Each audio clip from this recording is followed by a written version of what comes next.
Hoje a gente vai analisar um momento bem curto, mas super intenso e transformador no Evangelho de Marcos. É uma daquelas passagens que, sabe, muda tudo. Jesus redefine o que significa ser uma família e mostra que o reino de Deus cria um tipo de comunidade totalmente nova. Bora mergulhar nessa história? Para a gente ter uma ideia da força do que está para acontecer, é preciso sentir a tensão do momento. E ela começa aqui, com essa frase que é bem chocante. Agora, quem disse isso? Os líderes religiosos? Uma multidão hostil? Não. Foi a própria família de Jesus. Eles achavam que ele tinha, sei lá, perdido o juízo. É nesse clima de rejeição familiar que a nossa cena se desenrola. Então o ambiente estava pesado, Jesus estava lidando com uma pressão gigantesca. E não vinha de um lado só, não. Vinha de dois lados que, olha que ironia, acabaram se unindo na oposição a ele. De um lado estavam os especialistas da lei, os escribas, acusando ele da pior coisa possível, que o poder dele vinha de Satanás. Do outro lado, a sua mãe e seus irmãos preocupados tentando intervir. Para eles, o comportamento de Jesus era simplesmente inexplicável, beirando a loucura. Ou seja, ele estava sendo atacado pelos inimigos e totalmente incompreendido pelos seus parentes mais próximos. E é exatamente nesse pico de tensão que a família dele chega. E eles não chegam de fininho, não. Eles mandam um recado, mandam chamá-lo, interrompendo o ensino dele no meio de todo mundo. Culturalmente, isso era muito forte. A família tinha autoridade e a expectativa social era que ele parasse tudo para atender a mãe. Agora, o que é fascinante aqui é como a própria geografia da cena já revela o conflito. A família está do lado de fora, representando o mundo dos laços de sangue, das expectativas da cultura. E Jesus, ele está do lado de dentro, bem no centro de uma nova comunidade que se formou ao redor dele. Eles querem resgatá-lo com base na biologia, ele está ensinando com base na verdade espiritual. São dois mundos batendo de frente.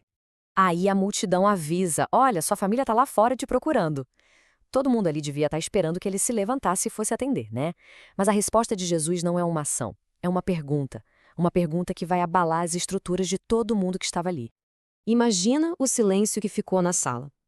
Essa pergunta não é um ato de desrespeito de jeito nenhum. Não é que ele estivesse rejeitando a família biológica dele. É uma pergunta teológica. Jesus está usando esse momento para virar de cabeça para baixo todo o conceito de pertencimento.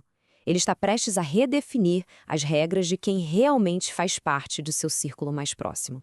E ele não deixa a pergunta no ar, claro, olhando direto para aquela multidão sentada aos seus pés, aquelas pessoas que estavam ali para ouvi-lo, para segui-lo, ele dá a resposta. E essa resposta cria uma definição de família completamente nova. E aqui está o ponto central, de forma brilhante. Ele aponta para os discípulos, para a multidão ao redor. Essa aqui, ele diz, é a minha verdadeira família.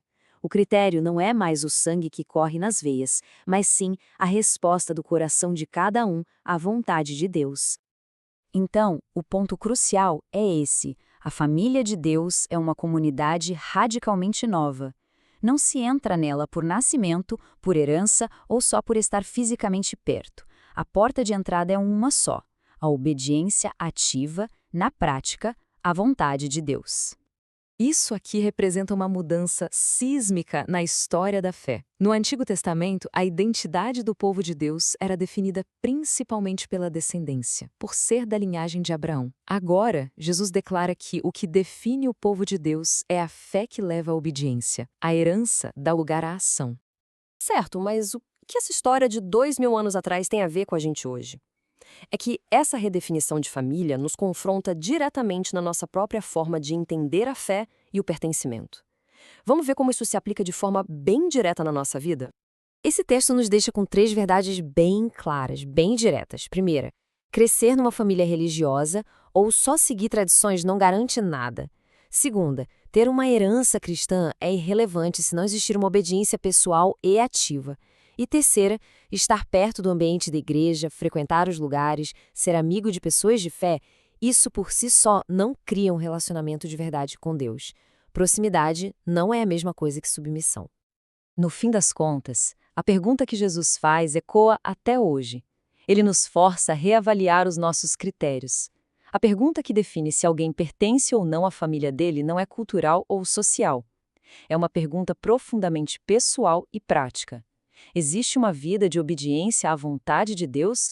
E aqui está a conclusão poderosa desta análise. Nessa nova comunidade que Jesus inaugura, a família do Reino de Deus, o que nos une uns aos outros e a Ele não é a biologia, não é a cultura, nem a tradição.